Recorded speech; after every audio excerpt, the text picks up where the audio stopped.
So, Eric John Margetts, where shall I begin? Eric John Margetts was my father. He was born in Cornwall, Foy in Cornwall, and he moved up to Scotland when he was in his early 20s after doing national service. To sum him up is quite easy. Eric John Margetts, my father, was effectively a bigamist. He was a habitual liar and an absent father. Now, he basically couldn't help this because he'd put himself in a position where if he didn't do any of those things, his life, in his view, I'm sure, wouldn't work. So, just to be clear about who we're talking about, first, he lived in a little flat in Busby with my mother, Jean Breckenridge Fisher, became Margetts, of course. And they lived in this little damp flat in Busby. They got knocked down after a while, somewhere near the Sheddons or in that area. This is near a place called Clarkston. So then they moved to one of the new houses that had been built for people, one of the new housing schemes the council had built out in Eaglesham. After that, after being there a little while, and all I can remember from there is that I used my cousin's tricycle to go around on two wheels dangerously, but for some reason didn't kill myself. Having been there, we then moved to Darvel for a little while. That was the late 60s. So you get pulled out of school and, you know, moved to other schools and all that. I was about 5 to 7 years old when this happened. Then he moves back with us. You know, our family moves back to Eaglesham, 7 Montgomery Square, around the back of the church, or the square, as it's commonly known. It's not that far from something that is called the Orry, which I understand is, it's shorthand for recreational area. And I think, you know, it gets passed down from the Hegians that build these things or map out the land, and on a map somewhere it will have read RA and somebody will have called it Orry, and so it gets called the Orry. That's the only explanation I've got for why it's called that. 7 Montgomery Square then moves to, after a few years there, up to the mid-80s, then we all moved to 101 Fernies Avenue in Clarkston, just a stone's throw from William Wood's school, which was shut by then. And then we've got his final move, as I understand it, which was to East Kilbride, 17 Farndale, East Kilbride. That's where he lived until he died a couple of years back. Now, at no point has anyone told me that my father was, in effect, a bigamist. But bigamy, the definition is you're married to 2 people at the same time, which is illegal in most countries. It is in our country, it's illegal. Unless you're a certain kind of religion or something. In the UK, it's illegal. Now, he wasn't actually married to the other person because that would have meant he could have been found out. But he did have 2 children to this other person. And she rather conveniently lived just 4 miles down the road in East Kilbride. So the entire time that we thought we were his family and he was our father, he had this other massive commitment just 4 miles away from Eaglesham, which is where I spent most of my life that I remember with my family. The lies you have to tell to keep this going are absolutely enormous. I remember one discussion between a friend of the family and my mother, and my father were there, and my mother wanted me to sit there to kind of witness it, and I didn't understand what this meant. So my mother rumbled that something was wrong, but she didn't really know what. So the discussion went kind of like, this guy who worked at the same workplace thought that Eric was on flexi time, and my mother was sure that he was doing fixed hours, and my father purported he was doing fixed hours. And to anyone from New Zealand, that means kind of lying. You know, you're saying one thing, but you actually know the other's the truth. Anyway, purport in the UK means you're putting on a face that's a load of shit. So he sat there putting on this bullshit face about his working hours being fixed. You see, you might say to yourself, does it really matter? Well, if you do flexi time, you can build up as much as, at that time, as much as 4 days a month when you don't have to go into work. And if your official family thinks that you're at work those 4 days, that leaves you free to be 4 miles away in East Kilbride, which is in a different shire. So Eaglesham's in Renfrewshire. East Kilbride's not, I don't think. But anyway, it's kind of all different. It's just 4 miles away, but it's almost like a different world in terms of stuff like records being kept and stuff. I don't know, it's far enough away. You know, a mile's as good as 100 miles, you know. If somebody moves, it doesn't take much before it makes a big difference. Anyway, now, the funny thing is that just about everybody where I live, it turns out, knew that there was something really, really shaky going on. And numerous people dropped hints to me as time went on. But these hints were not, I mean, I may or may not be on the spectrum, as it were, but these hints were not in any way useful to me. They were just things that made me think, what are they on about? So an accountant who works for the shop in Eaglesham that me and my brother both went to work at part-time while we were at school, you know. This accountant came to me and said, do you have family in East Kilbride, Ian? To which I said, no, because you know, Margetts is quite an unusual name. And she sort of said, well, that's not really what I meant. Right. How do you interpret from that she means that there's a whole other family over there, but their name isn't Margetts? And okay. Now, I'm a very logical person, whether I'm on the spectrum or not. I'm a very logical person. Cartesian, as you might say, the French are. Very logical. So here's the impossibility, right? And beware the swearing coming now. My father cannot be a decent man and have 2 families on the go. That he's lying his arse off about. Right? These things do not compute. They cannot coexist at the same time. Other people seem to treat my father as though he was a normal, regular guy, even though he was a lying, cunt. This man really was, to me now, a scumbag. And if I give you some examples of the sort of thing it's led to. Number one, I've been blamed for everything. I mean, the guy was on the planet 20 years before I arrived. Apparently, I'm to blame for me being estranged from his family and for him being estranged from my daughters, me and Sarah's daughters, which are the only grandchildren that, by his fake story, which nobody's even told me yet is fake, but I have deduced is fake, by his fake story, are his only grandchildren. Okay, so see if this is believable to you. Grandfather sees his only grandchildren, that's his purported story, they are his only grandchildren, he sees them for 4 hours, the entire 18 years that he's on the planet while they're on the planet.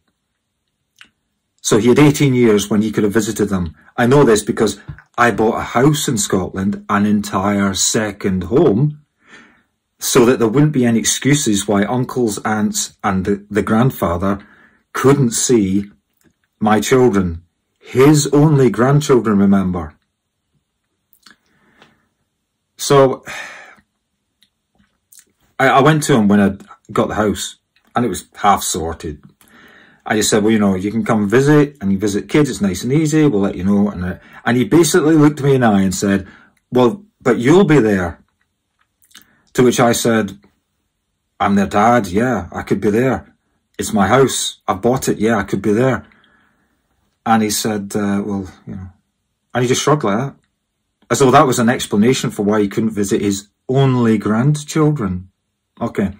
Now, if you read up on my dad and find the piece in the paper online, it's online somewhere, about him dying, the little epitaph that is the person who seems to be my half-sister, but nobody's ever told me this, his daughter has put in, it says stuff like, a well-loved and respected, loving grandfather and great-grandfather, and all this shit, right? That's because they got all my mother's money. All this love pouring out in his epitaph. That lot took all the money that supposedly could have gone really to my father's only grandchildren, right? So you see if you think that's believable. You see, I don't think it is. Okay, so I'm just picking out some bits and pieces here. So lies all the time. My brothers were told to lie and joined in. I met this bunch one time and they sat there stone-faced and said, bugger all. Now they could have said, you know, we're your half-sister and your half-brother. But like I say, I haven't been told anything. I found out my father died by Google because neither of my brothers saw fit to let me know in any way, shape or form that our old man had passed away, and there was obviously, you know, money to be divvied up. Now, my old man had no money. This was a guy with a whole secret life, and he wasn't by any means well off. So in effect, we were a single parent family, but had no idea. This is why he was so keen for us to go out and work, because we had to make up the shortfall for him sending most of his wages over to the other lot in East Kilbride. And of course, this is interesting. The other lot got a lot of help from the state because they are officially poor, as it were, having only a single parent. So all this money's under the table. My father, of course, and our family, we appear to be well off to the government. So when I go looking for a college grant or university grant or whatever, you get sweet fudge all. You don't get any of the maintenance or travel allowances or expenses, anything like that. And I spoke to other guys about it and they were better off than me by a long way, but they got all this money. And I couldn't figure out why I didn't get it. And this is the reason, because on paper our family looked well off. In reality, we were struggling with one wage and oil-fired central heating. And our old man sending most of his money to this family a few miles away. And spending at least 2 to 4 days a week over there doing stuff. Doing stuff to the woman, doing stuff to the house. You know, I don't even care about all that shit. But being lied to, and then my father dragging my brothers and my cousins into it. Nobody has said a damn word, despite the fact they've known for decades that my father has 2 families. I mean, I say 2, could be more for all I know. So there's where we stand. It's boatloads of lies. And he's happy to pin the blame on me. He went up to my spouse and said the story he'd obviously been telling everyone else at some funeral. He said to her, you know, it's Ian's fault that we're estranged. Do you think, what kind of an argument would we have had to have before he wouldn't see his only grandchildren? Well, we didn't have such an argument. We just didn't. And I still invited him to things, and he still came along. He basically ruined my youngest daughter's christening, because in the evening during the meal, he said the following words.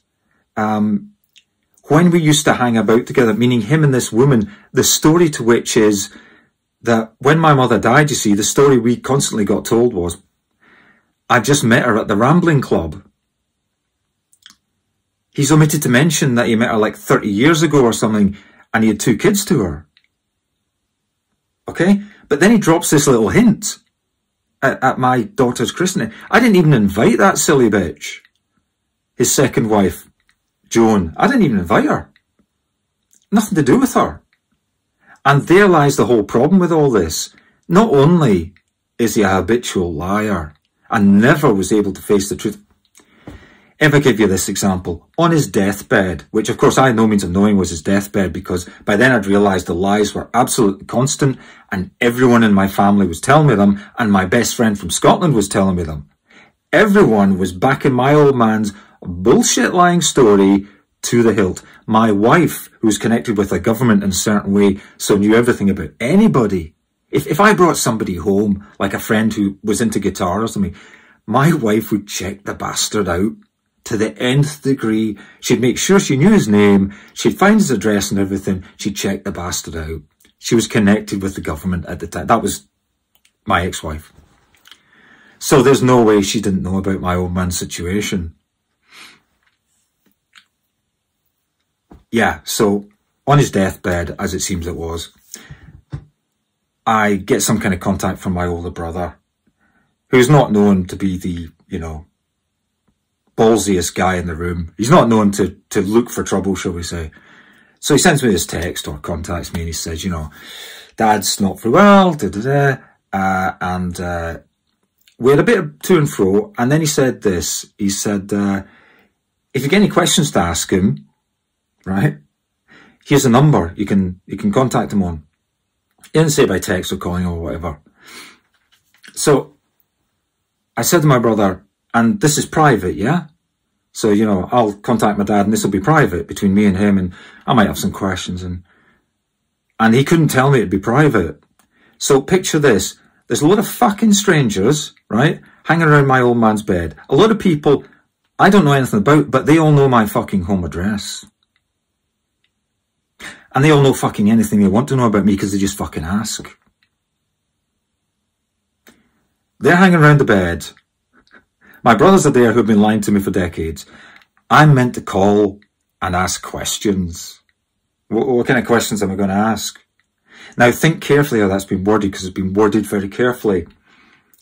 I can ask him questions. Okay, so there's no point in any question. Am I literally going to be able to magic up in my mind, Dad, do you have other children to another woman? Is that literally the question I'm going to ask? Right, so this is bullshit. Without knowing the answer already, you couldn't ask any questions that are worth it. The thing that really sealed it was that afterward, that's just a notification of something. Afterward, after his death, of course, there's the whole thing about the will. Of course, I didn't find out about any of this until, you know, nobody said he'd actually died. For all I knew, this was bullshit as well. Apparently he got cremated. For all I know, that's bullshit. My little brother looked at me, Peter looked at me strange when I said, did he get cremated? And he looked at me as though, well, nobody would lie about that. His look said that. And I thought, well, fucking hell, you've lied to me about everything else. Fuck's sake, there's fucking total strangers that I don't know from the other side of the religious divide in Scotland that know a lot more about my father's real situation than I am ever going to be told. Anyway, gets to the point, I thought, I know I'm going to handle this because nothing was left to me or to my kids, right? Nothing at all. Again, to do anything useful in law, you'd have to know the question. You have to know the answer to ask the question. Okay. So I said to my little brother, knowing to get back to them, I said, of course, the tax man will be interested that our father was penniless. I also sent a notice to my big brother about this. The tax man will be interested that our father was penniless. You know, he had a gold-plated pension. And when my mum died in 1987 in 101 Fernies Avenue, that property down Clarkston, when she died, she left everything to him. Then somebody else dies who left something to her, but she was dead. So him being married, nobody knowing all these lies he's told about him in another family, Uncle Leo, Polish guy, goes and leaves his flat in Victoria Road to him, or somewhere over there by the park. Leaves a whole property to the guy. Would have gone to my mother, but she was dead, so the old man gets it. And all this money goes to that load of bastards in East Kilbride. Now, why do I call them a load of bastards? He gave the money, but they took it without a question. And how do I know that nobody stood up for the apparently only grandchildren my father had? My two kids, me and Sarah's two kids. How do I know that nobody stood up for us? Because they all got some money, and if anybody dared to stand up for me, they'd have been cut out. And they'd have come to me and said, you know, I'll put your point of view, and they went and cut me out. Not going to happen. When it comes to money, family blood is as if nothing. Blood is thicker than water. Bullshit. Comes to money, people don't give a shit about principles. I got a big lecture from somebody about how our grandmother left a load of money to my mother, as though I'd caused it, or as somewhere responsible, and how it was a bit wrong, and they've forgiven me, but, you know, it wasn't very nice. Those same people have taken a shed load of money, knowing that Jean Fisher's only descendants haven't got a penny. Those same principled people, not a fucking peak. Not a word out of them. Okay, fine. So, I'm talking to the solicitors eventually because they get, you know, I get the details and we get in touch. And I didn't expect much out of this, but in Scotland there's this law, right? It's a joke because it's child's play to get around it. But essentially, what's left of the estate after the widow bitch has had a clause in, and after, you know, the people they like to give money to secretly before the people actually die. And my father had brain cancer, so they could do that. After all those people have had their cut, the meagre amount that's left that the lawyers haven't squirreled away, you know, that gets divided. The way it worked out, by a ninth, I would be entitled to a whole ninth of this money. Now, I knew this, I'd done the calculation, as it were. It's to do with how many kids there are, blah, blah, blah. Even the fact I only get a ninth says that those other kids are of equal standing. So, you know, and he never adopted them. And Joan was lovely and misleading. She said to me one time, well, we thought about Eric adopting my children, but we'd say no. I thought, yeah, well, why would you? They are your kids, and they are his kids. How can you adopt your own kid? Bullshit, man. They were full of it. 24/7 lies and fucking bullshit. They're a couple of fucking two-time and tossers. So, I'm on the phone to the solicitor. They're a lying bunch of gits as well. I'm clear about what solicitors are like. They are second-class barristers. They are the people that couldn't make the cut. I've been up against them in employment tribunals and up against barristers from London, and I can tell you, the barristers know what the fuck they're doing. These solicitors from some fucking back-end town in fucking Scotland. Fuck's sake, man. So anyway, I say to them, right, so was I mentioned in the will? You know, let's get down to brass tacks. And the woman said no. The solicitor said no. I said, you sure? I said, I feel as though I might have got a mention. I didn't mean I got anything, but I'd be amazed if I wasn't a fucking insult. So, you know, no, okay. So I dropped this thing about the taxman being interested that our old man was penniless, given he had a gold-plated pension from the state, and he'd got all this stuff coming, hundreds of thousands of pounds, you know, money coming out his ears. They spent 5 months a year abroad. That makes me think second property abroad in Spain. Like, whatever the fuck, man. Penniless. So I just said to my brother, you know, I'm sorry to hear that father died penniless. The taxman will be interested in that. That's why the solicitor got in touch with me in the end. Do you know, and I'm not going to go into detail how I know this, but somebody drove from Scotland with a letter addressed to us and put it in the wrong properties letterbox. And that thing didn't say, here's your ninth.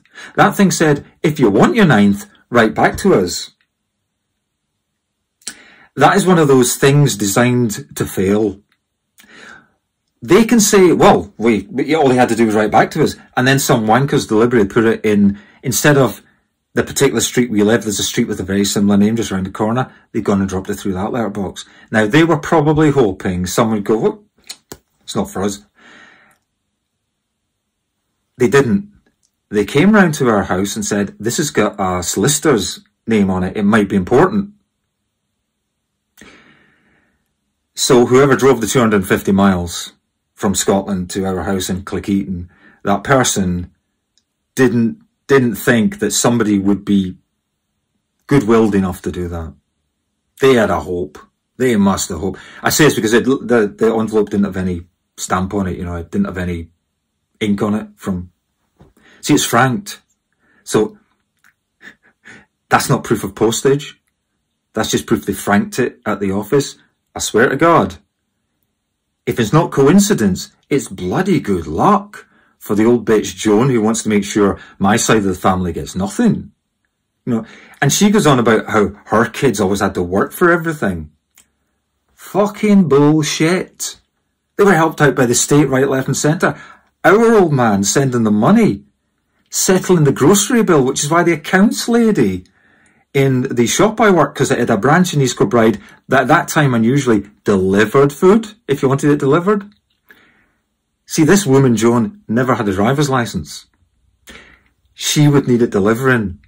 it was just unfortunate that me and my brother got jobs there, and this accountant decided to try and drop a hint, which, as I say, was pointless, because who would know what the heck that was about? Of course, the first thing I did was say to my dad, oh, this lady said there might be people in East Kilbride, that family. And he said, so I said to my dad, you see, and this gave him a liar, a get out. I said, there isn't anyone called Margetts in East Kilbride, is there? And of course, he jumped on that. Habitual liar, he's got this. You know, he immediately relaxed. You know, I could almost see it in him. He just totally, he said, no, I think. And off he went. No, didn't bat an eyelid. Blech. Lies like he breathes in and out. Scumbag. Now, you might say, okay, I'll just finish this a bit, solicitor. So the solicitor said, no, you're not mentioned. Then it turns out, of course, you're legally entitled to a certain amount. It turns out, I had another conversation with solicitor, where it turns out I am mentioned in the will. And it says, Ian can have the legally required amount if he comes and claims it. If it's legally required, which it is by Scots law of testate, and they've long talked about changing this because it's child's play to manipulate it. Basically, you just say you haven't got a lot of stuff, or you sell off the stuff, or you change the ownership of the stuff, or, you know, and when they kind of audit, so-called, is done by the solicitors, a lot of it's voluntary. You know, basically you can lie your arse off. So the thieving widow bitch just lies her arse off. That's what she'd done to try and do me out of the tiny amount of money, 1,500 quid, that under Scots law I was entitled to. It's pathetic. It's absolutely childish, nasty, vindictive, and pathetic. But that's what Joan was like. I don't know if she's still alive, but fucking go and spin, man. Because that woman was just a vindictive bitch. So, I don't know what the input was she had to this, but she had input, because that's a vindictive, nasty bitch thing to put in a will. Okay, so I get the 1,500 quid eventually, having managed to, by preposterously slim margins, send a letter saying, yes, I will have my money, thanks. I get the 1,500 quid. I give a couple of hundred each to my kids, right? And the other money, I partly spend on mortgage, whatever. It's not a lot of money. I did what was useful to do with it. I did the sort of things with it he should have done if he'd been a decent man on the planet. Okay. So then we have this conversation, me and the solicitor, and I say, so I was mentioned in the will then. She said, well, the thing is, here's the story she told. I kid you not, this is the bullshit she told. If your father says he's left you a red coat, but we look and there is no coat, you know, you're not left anything. I said, is that the story you tell people? I said, does that work with other people? And I told her I had taken on barristers in an employment tribunal and stuff and beaten them. And I said, I mean, it's pathetic. Listen to the childish bullshit. A red coat, aye, and if there's no red coat, then oh, fuck off. Fucking wankers. If they were on the street and they did this shit, they get headbutted. And everyone would applaud. Fuck's sake. So, this is the bullshit they come out with. This East Kilbride fucking solicitor, no bitch. So she knows about this shite. So I said, okay. But I said I was mentioned in the will. And she says, well, yes, but it was something that didn't... I said, no, I was mentioned in the will. I said, which is what I actually asked. And you know that full well. Silence from the other end of the telephone, because she knows full well that's exactly what I asked. Because for one thing, they record all the calls. She certainly listened to that previous call before talking to me this time. She knows this, she just didn't want to say anything. And the reason why there wasn't any money, like, if your father leaves you a red coat and there's no red coat. So they're saying, if your father leaves you money but there's no money there for him to give you, you know, this penniless guy who's on a gold-plated pension, who was abroad 5 months a year, right? Bought a brand new bungalow off plan. I mean, fuck off. So this is the sort of bullshit you're faced with. Yeah. I'll just give you an example of the sort of stuff that this means. And this is the shit that people don't realise. When I was 12, a bunch of older boys from big school, I was still just leaving primary school. I was in that summer between the little school and the big school. A bit taller for my age, but yeah. When I was 12, a bunch of guys, older guys, maybe 2-3 years older than me, half a dozen of them, they chased me down and got me in the woods, in the Orry. And it was getting dark and they had a rope and they threatened to hang me with it. Now, these are half a dozen bigger boys, and one guy's got my arm right up my back. They rugby tackled me to get me to the ground. And one guy's got my arm right up my back. Now, I didn't know it, but I had arthritis, so I wasn't as fast as I might have been. I wasn't slow, but I'm only 12. I'm not fully developed yet. They're like 14, 15. They're quite a lot faster. So, you know. So they had the whole threatening thing going. This is literally, I kid you not, this is effectively to them a prank hanging. Right? At what point is that funny? You get this little 12-year-old kid there crying his eyes out with his arm twisted up his back, and you're all the fucking big boys. Half a dozen of you. This is what these people are like. That was the kind of weird fuckers that were there. Half of these buggers were adopted orphans, fucking full of shit, hated life, hated everybody, and bullying was like their hobby. I kid you not. The same little ringleader in that, a guy called Andrew Merrifield, he had lit a load of gunpowder in my face before this time, and it's just because I was gullible and he thought it was fun. And he said, no, you have to look closer. It's a genie, they call it. They spread the gunpowder out and it goes, all right? And I'm gullible, so I go, burnt off all my eyebrows. My mum said to me when I came back, what happened? And I lied, because you try to cover stuff up. You don't want to involve your mum. You don't want to be afraid and rely on your mum. But after the prank hanging thing, where I genuinely thought they were going to hang me, I finally get off, I get down the road, I'm crying my eyes out, I tripped and fell somewhere, my knees got all torn in the trousers, and so the one time I admitted anything to my mother. I heard her go downstairs, she got from me the story, she said, all right son, all right, just sit there, I'll sort this out. She goes downstairs, and I hear my dad saying the following words, she's imploring him to go and do something the fuck about this, right?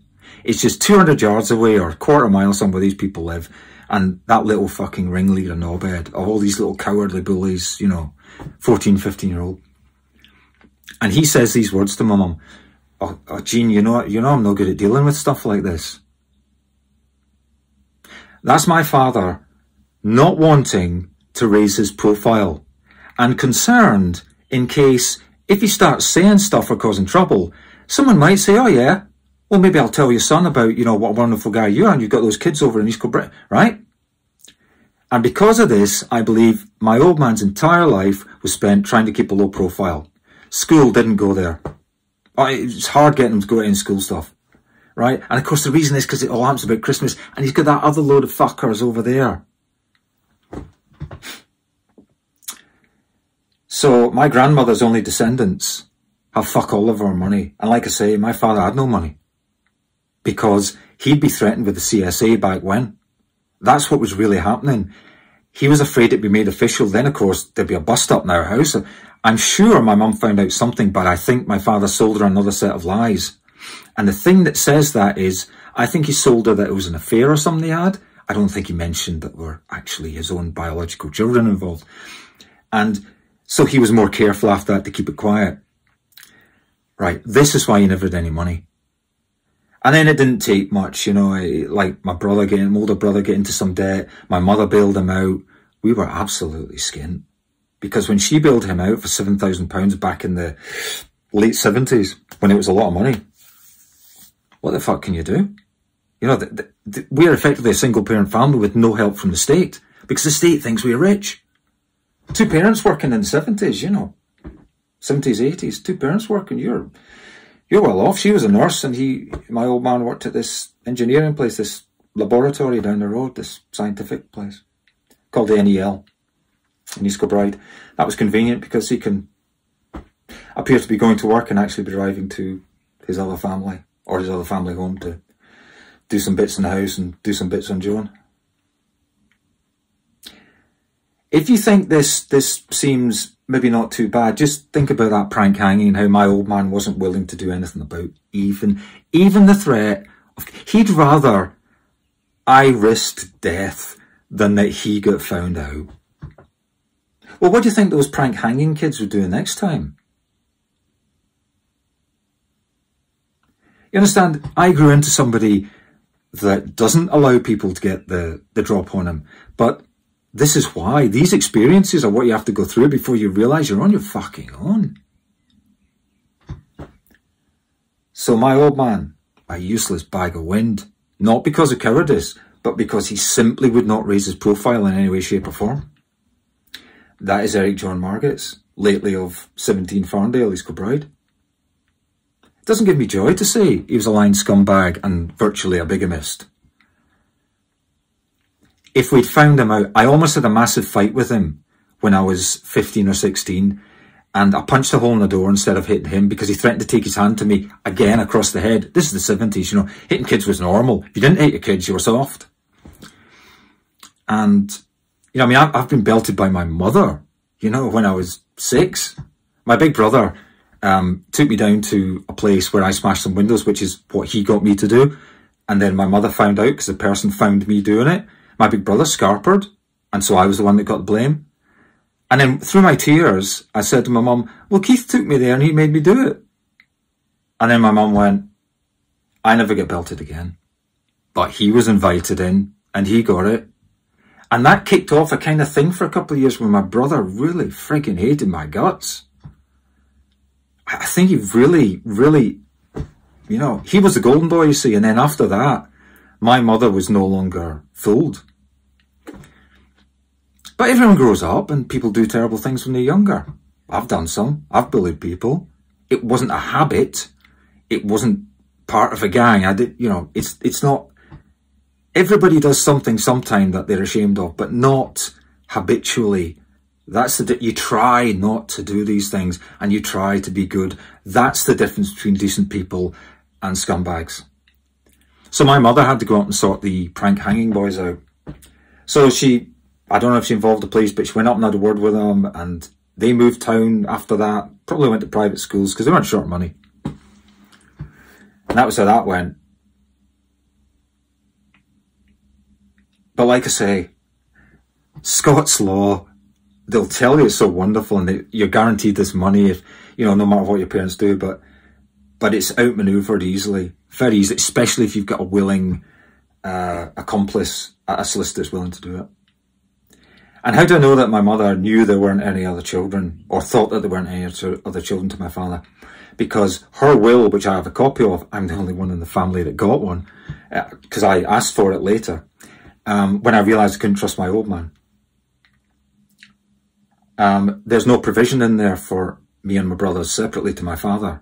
Now, no mother would leave their kids to the slender mercies, to the tender mercies of their father, knowing there was another woman going to jump on him as soon as they died.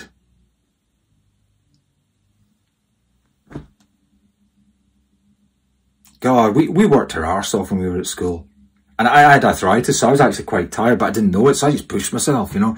3-4 nights a week, working 4 hours a night, you know, at the shop.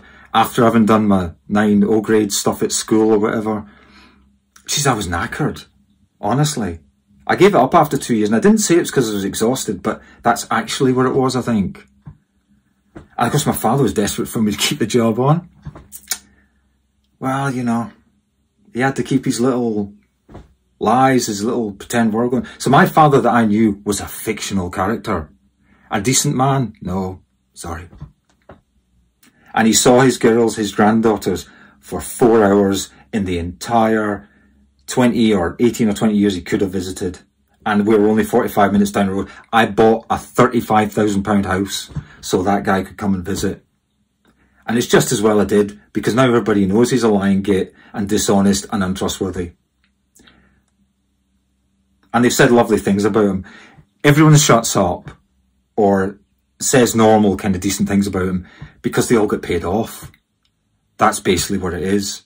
And nobody wants to say anything to me for fear of what I might do. Well, guess what, everybody? I've realised what's happened. And I'm going to retire in a little while, in the next few years. And I will have to do something about it.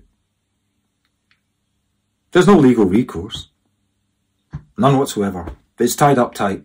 Lying solicitors, lying old man, lying widow bitch, second wife. It's totally tied up tight. Everybody else keeping their mouth shut. It's tied up tight. There's no legal recourse. If that makes you feel more comfortable, fine. So that's Eric John Margetts, a virtual bigamist, in effect a bigamist, absolute habitual liar, absent father. Oh, one more thing, I can't go without saying this. Because of the fact the old man was always tired when he came home and would often nap And so although he appeared to be at our house, he was asleep a lot of the time or whatever. I kind of became my little brother's dad. I did a lot of things that a dad would do, but I was never arrogant enough to say this. Thus, when at 22 years old, I went to England to do something for a year and then went and stayed there. This was actually quite a devastating blow for Pete. And Pete's done well, you know, he ran his own business and he kept it going by sheer guts at a time when it was hard to run that business. And he's a nurse now, you know, bloody good bloke. But his surrogate father left him at a time when it was in quite a state of flux, their life in that house in Fernies Avenue, because Mum had just died. Who would be arrogant enough to say that they are their brother's surrogate father? That is such an arrogant thing to say. It's just that I never thought about it. I just helped my brother in a way that I hadn't been helped. I showed him how to fight. I told him it was good that he did martial arts or something. You know, I did all the stuff that I wish my older brother had done for me, but my older brother wasn't that character. I'm not sure I can blame him for that. He just wasn't that character. And to be blunt, 8 out of 10 people ain't. So John Margetts can't be forgiven, I'm afraid. He'd have to have acknowledged what he'd done in order to be forgiven. And dropping bullshit hints every 5 years and telling everybody else they've got to lie to me, or who knows what might happen, that's a way to make everything worse. He saved his own skin to the last. Scumbag. Thanks for watching and listening.